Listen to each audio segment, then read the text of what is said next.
Good morning, good afternoon, good evening, wherever you are listening from.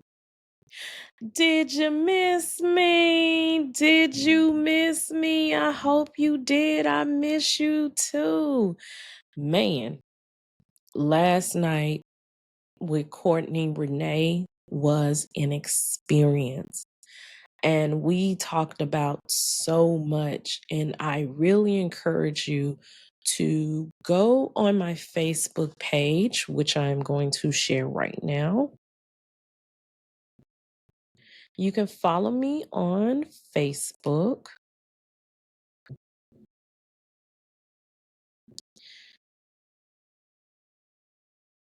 at Unapologetically Tea Podcast. You see my little logo and everything else. And also, you could find me on YouTube as well. As you see, this is the last recording that I had with her, and I do have other recordings as well. So I encourage you to like and share. Don't hog this message up just for you. Each one teach one. Just, like and share. And for those who have been supporting me for a long time, I just thank you. This is actually next month will be 4 years since I've been in podcasting. Isn't that crazy? It's a slow and steady road, but for those who's about to do it, trust me, it ain't for the weak. It's almost like a full-time job. But you can definitely follow me on YouTube, which is Unapologetically Tea Podcast. And also you can find me on Facebook as well as Spotify. So all you have to look for is Unapologetically Tea on uh, Spotify, Apple Podcasts, as well as Amazon. A girl is on Amazon now. uh, so I have one church announcement. The Sickle Cell Walk, the 5K in Memphis, Tennessee. And I should have had that up. It is the Sickle Cell Foundation of Tennessee's 17th annual. Oh, let me share my screen. Sorry. I'm new to this. Bear with me, y'all. I'm going to get it together one day.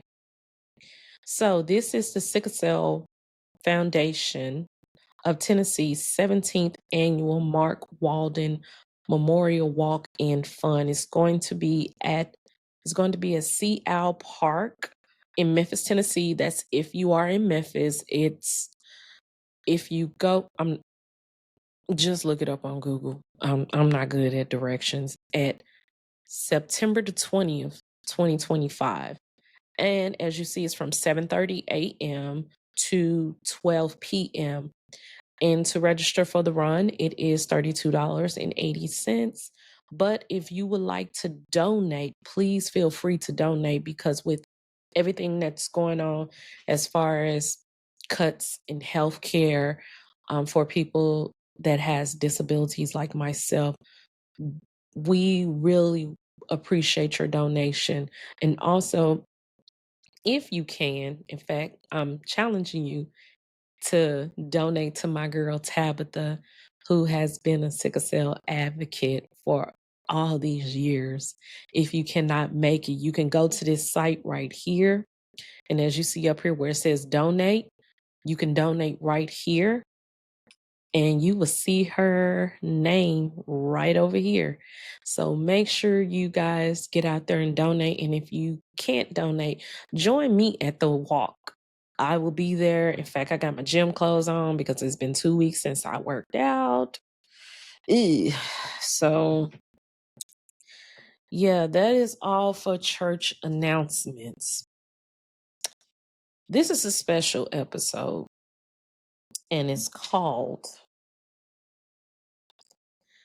Ain't No Mountain High Enough. I'm going to turn my mic down so you guys can hear me real good. It's called Ain't No Mountain High Enough. This is a special dedication to my sister,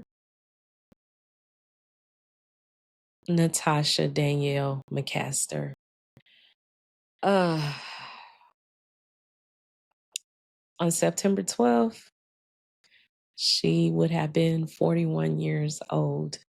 And I know you're wondering, why did you title this episode Ain't No Mountain High Enough? September 7th, well, let me go back. The weekend of September 6th, I was going through the thick of my divorce. And if you want to know anything about that, listen to the parts of Let's Do This Dirty Laundry. I was going through the thick of my divorce, and I found out that months before that she was sick. I'm not going to get into what happened, but I was told that she moved to a regular room. So I was happy about that. And my babe, at first I wasn't going to go to Nashville for the weekend because I felt like I needed to be here, be there, either, when she opens her eyes or just see me. But my babe, he encouraged me, hey, you need to go ahead and go and, enjoy yourself. I said, all right, cool. And that Sunday, I was at my cousin's house, and bear with me. That Sunday, I was at my cousin's house and I was watching my home church broadcast, and I saw she was just coming and coming, and I'm happy. I'm like, oh, my sister's back. My sister's back. And I text her and I was like, I love you, sis. I love you, girl. And she texts me back, I love you too. And I told her I wanted her to be Amari's godmother. And the following morning,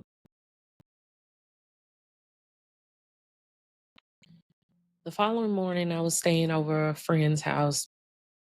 I got back then, a little bit too wasted. So she allowed me to stay at her place of residence, on the guest living room, couch, whatever. Out of all the times that my battery died on my phone, this was the time it actually died. So I get up early in the morning to go back to my cousin's house, and I plugged my phone in, and that's when I heard the news. I started screaming loud. And the following day, I had to have a EEG, which is where for people that have epilepsy, they put all these wires on your head. I call them my Hellraiser form, where they're monitoring my brain waves to see if a seizure occurred or, you know, irregular brain activities. So I'm just sitting in the office, sitting in the waiting room. I'm just crying. I'm just crying. I'm just crying. And I cannot make this up. So when I left Nashville, it was pouring down raining. I had my playlist going on, my mixed playlist. And Diana Ross' version of Ain't No Mountain High Enough came on. And I just kept listening to it and listening to it. And music can be interpretive. Now, let me give y'all a quick music lesson. Ain't No Mountain High Enough was originally written for Dusty Springfield by the dynamic group of Ashford and Simpson. Look that up. Ashford and Simpson. They were one of the original songwriters on the Motown label. So they turned it over to Marvin Gaye and Tammy Terrell. And then Diana Ross came in. And what I loved about her version, I love both versions, but with this one particular, it hits me. It says, the part where she says, no wind, no rain, or winter's cold can stop me, baby, if you're my goal.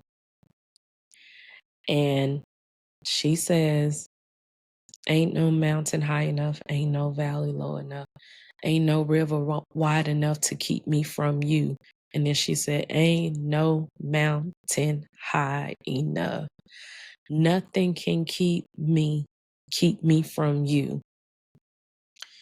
That part stuck out with me because when we have loved ones and friends that go on to their eternal resting place, you feel like, some people feel like, I lost them. I can't see their face anymore. I can't talk to them on the phone anymore. And I kept playing. I played that song like 10 times.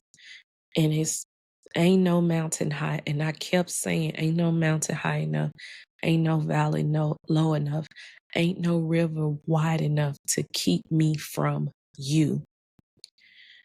And music can be interpretive. When I said that, I was pretty much saying, no matter, even though she's not here, no matter what life hands me, nothing is going to keep me away from you. And this is a strange story that happened. So I'm playing it over and over and over and over and over again. Yeah, you might. I'm near some neighbors, but hopefully y'all don't hear it. I was playing it over and over and over and over and over again. And right while I was driving, the sun came out, because first it was like a lot of rain just came down. When the sun came out, I looked over to the right and I saw my sister dressed in white. She was joking with me. We were laughing together. And I was just talking to her the whole time like we were talking face to face. And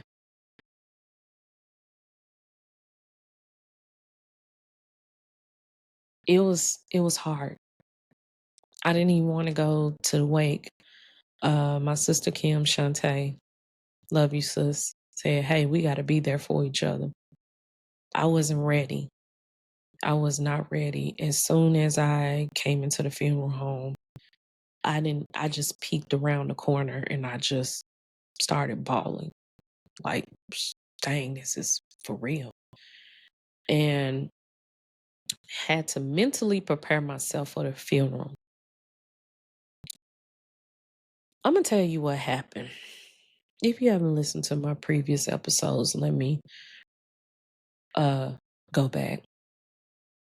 I go back to my old place of residence in Cordova to get ready to bury my best friend and my sister. I get a card on my car. I get like a little postcard on my card and said, call this number. And I'm like, okay, maybe it's another process server saying that I owe some money with some credit cards and I have to go to court. Fine. It was a card from a process server. I called him. I said, hey, this is Tiffany Harris. I'm just calling you back. He said, and I quote, and I can hear his voice. Oh, yeah, such and such and such. I was calling to get in contact with you to serve you.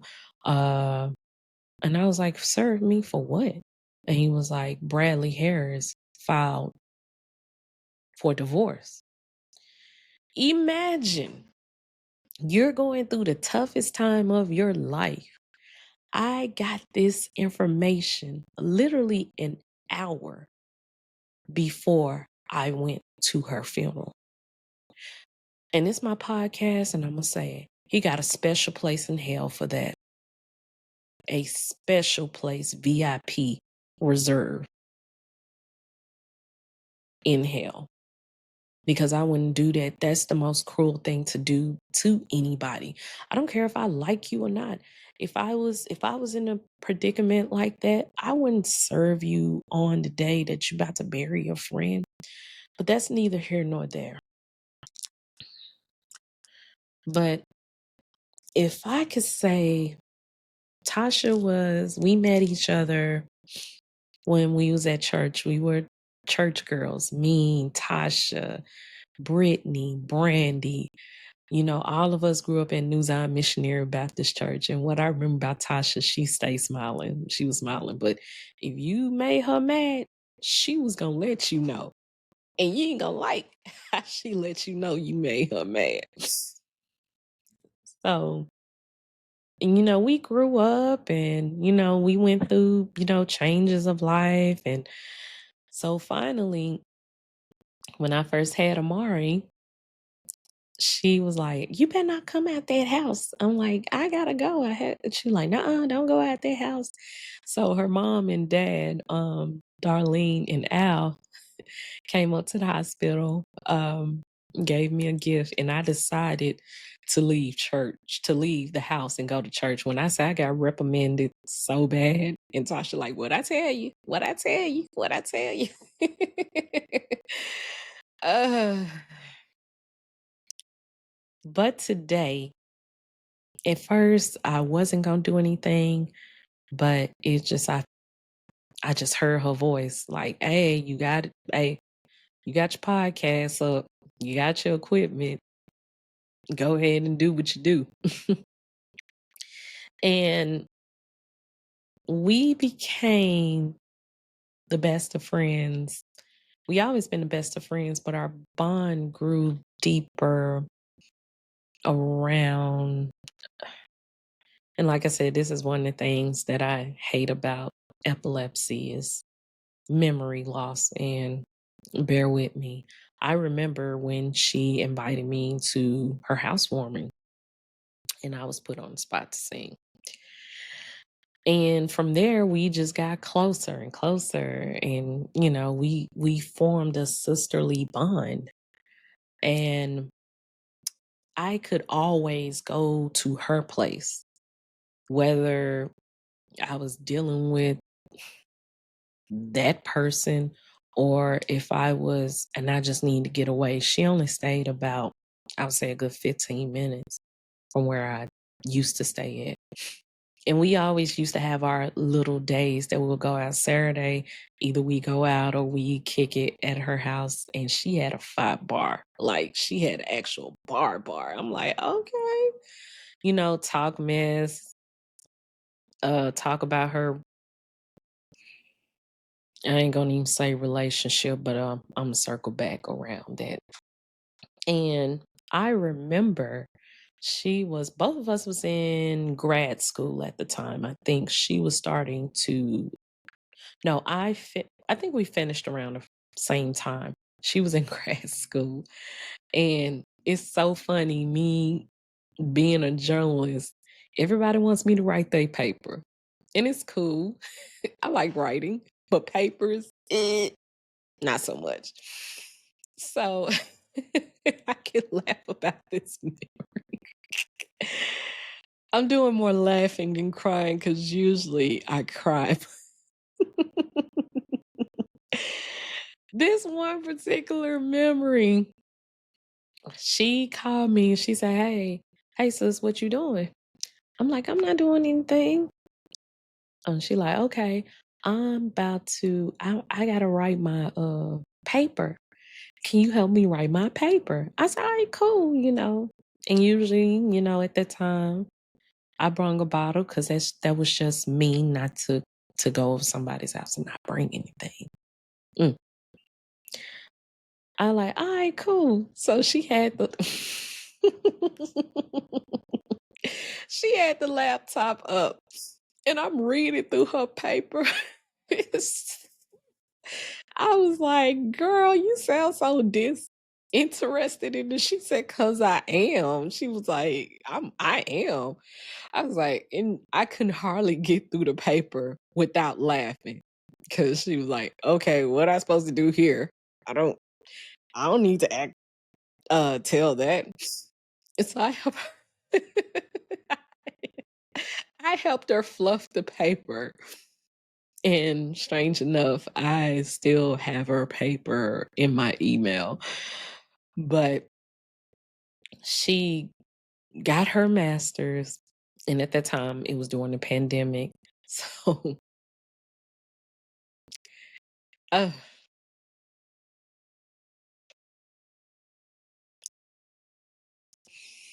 so I was there at her mom and dad's house,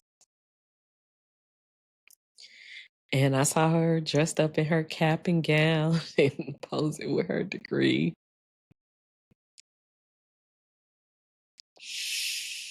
I'm like, she made it. She made it through so much. She made it through going to college, raising a son as a single mom, being married, having, you know, having two more kids, getting divorced, rebuilding on her own, getting her master's, and working. If that ain't a super mom, I don't know what is. And what was the beautiful part about her is that she always had time for her friends and for her family. She always had time, no matter if she was sick or going through a bad day or, just didn't feel like it. I could call her right. I used to call her right. I'll call her or FaceTime her. Hey, how you doing? What's going on, sis? And later on down the line, when my daughter caught COVID, like in the beginning when COVID was very prevalent, where you only had three symptoms: no taste, no smell, and you die. So my daughter had COVID, and I told Tasha about it. Did you know it wasn't a day that went by she did not call me or I did not call her? I would call her, and if I missed her call, she would call me because she'll call me or she'll FaceTime me on my iPad. She would call me and she like, "Hey, I ain't heard from you. What's going on?" And I'm like, "Well," I said, "We just battling through it." She like, "Okay, I'm gonna call you back tomorrow." I said, "Okay, Tasha." And like she checked up on me every day that Amari was sick. And her famous comment when I put on Facebook, I said, "My daughter, she's finally getting better from COVID. Thank you for your prayers and everything." And show you how raw Tasha was. She put on there, "I'm glad my two favorite people are okay." Translation: I'm glad Amari and Tiffany is okay. Fuck Brad. I'm talking about I laughed for like 20 minutes because that's how she was. And we used to have all these long talks. We could be on the phone for like an hour. I'm telling her about my new relationship. She was telling me about, I don't know what to call it, but I ain't gonna I ain't gonna spill all his tea. I ain't gonna spill all his tea. I'll just leave it alone. But she would talk to me about her relationships. And I remember when she was working at the Med and she was telling me, I'm trying, and like I said, we talked every day. If she didn't call me, I didn't call her. One of us is going to text. Either way it goes, we're going to talk to each other and we're going to spend time with one another um, at least once a month. Um, so there is a picture I am going to pull up. Like I said, y'all just bear with me. but I'm doing okay now. I'm really doing okay. But we would talk almost like every day. And it was this one time, and when I say I was so deep in my depression with dealing with the loss of a divorce and in navigating my own life at this point. Like I said, she was definitely there for me. And she survived a lot. And one thing I gotta say is sometimes you don't know what people are dealing with. They when I say when they say check up on your strong friends, that is the truth. Check up on your strong friends. Cause I would ask her, hey, how you doing? You okay? And she like, yeah, I'm okay, dealing with this and dealing with the folks on my job and I always ask how the kids were. And this one particular day, once again, I'm in an unfinished house. If y'all want to know the details, please go to Let's Do This Dirty Laundry. They'll tell you everything. Um, so I'm going to share this picture and I'm going to give you the story behind the picture. And I'm not going to keep you long.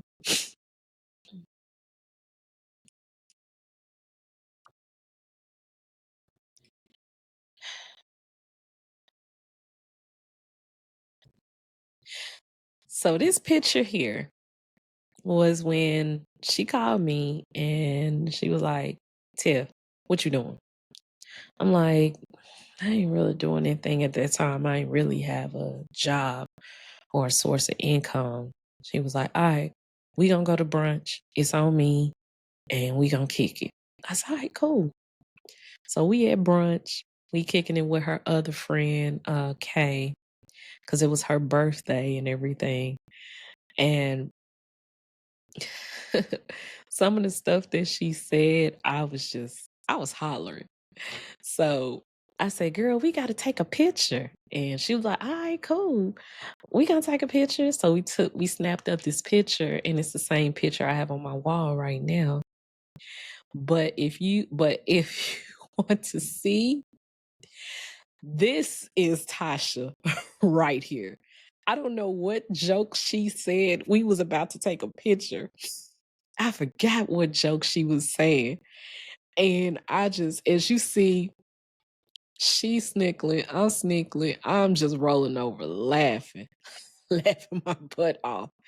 But that shows like our friendship and sistership that we have. And I can't do nothing but laugh because sometimes you gotta laugh to keep from crying. So I'm gonna break it down for consistently be broke. First thing I'm gonna say, and you hear it all the time, love on your people. Love on them. Because you never know whether they'll be here today or gone tomorrow. But in the times that we are living in, is here today, probably gone the next hour. So love on your people.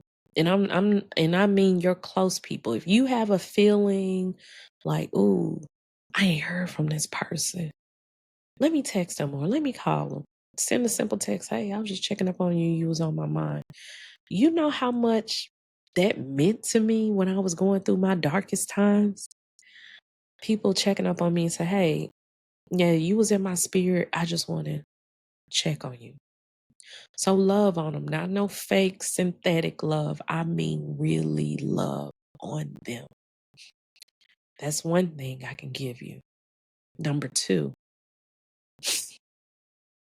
you can't let everybody in your vulnerable moments when you're grieving. Me and Courtney talked about that the other episode, about us being in solitude when we were grieving. Reason why I said that, I'm gonna say it because it's my podcast. So Tasha was saying this dude. That's all I'm gonna say about it. This dude.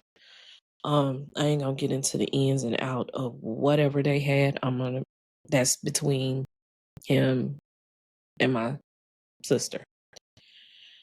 But I remember going out to the lobby because I cried throughout the whole funeral. I mean, I could not stop crying the whole time because I'm looking at like, damn, I'm facing a new reality and my sister is not here. Um, so we talked.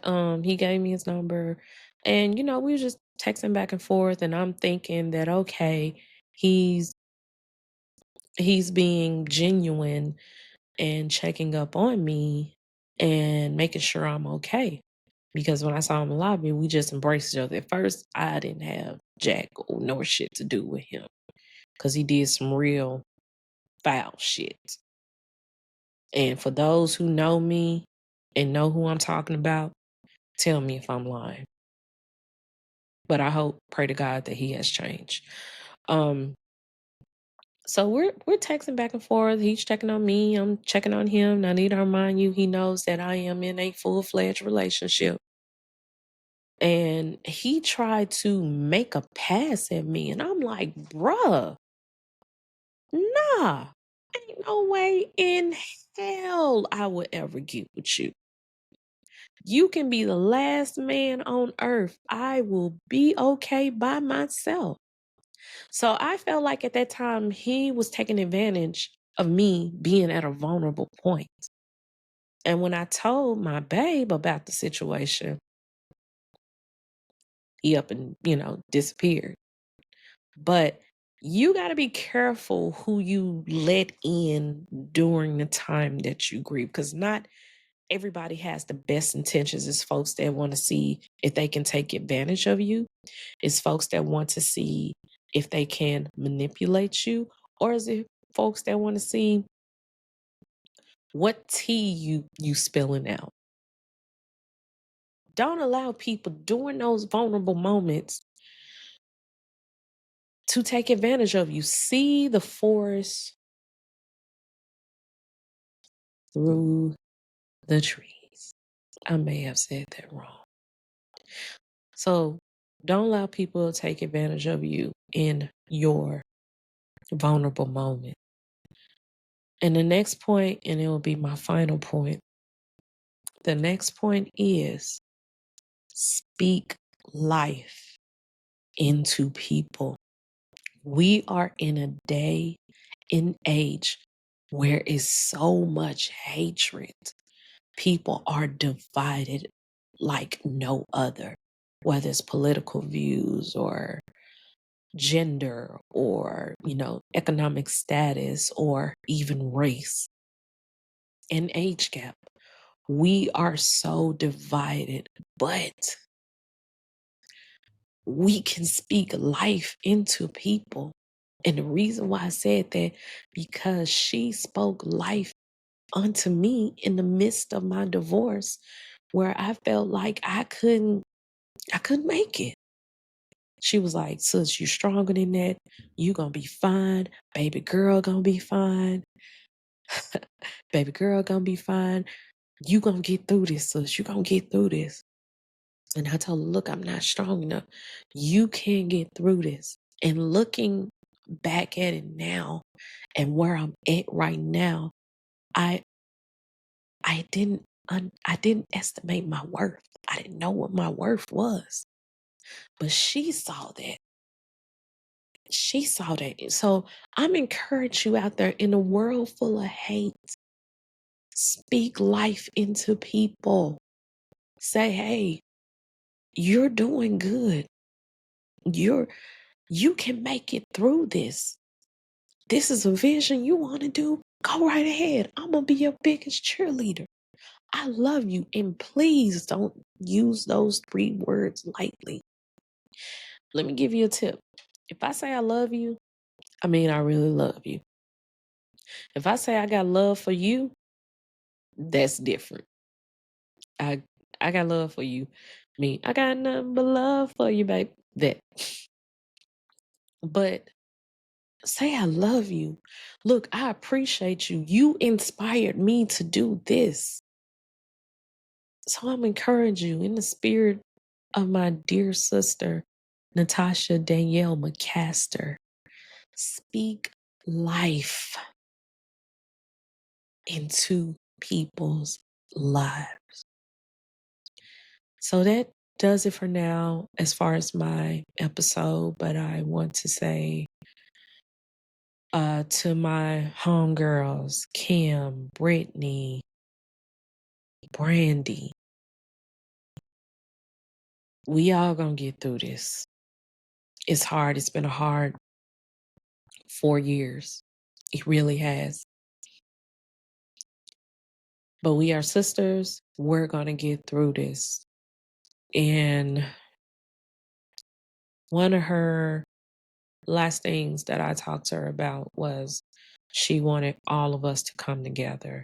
And we gonna make it happen. Trust me. We gonna make it happen. But and to her family, I love you. I love all of you.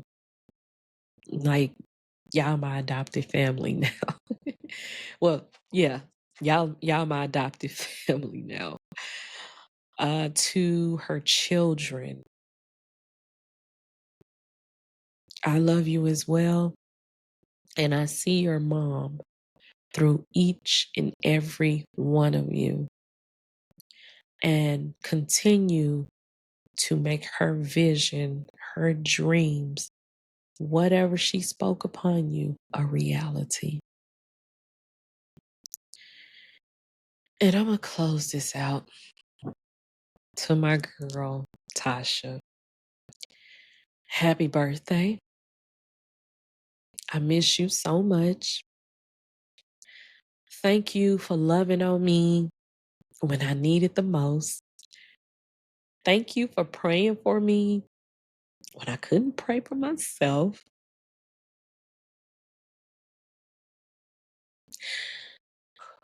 Thank you for speaking life to me when I couldn't see it myself.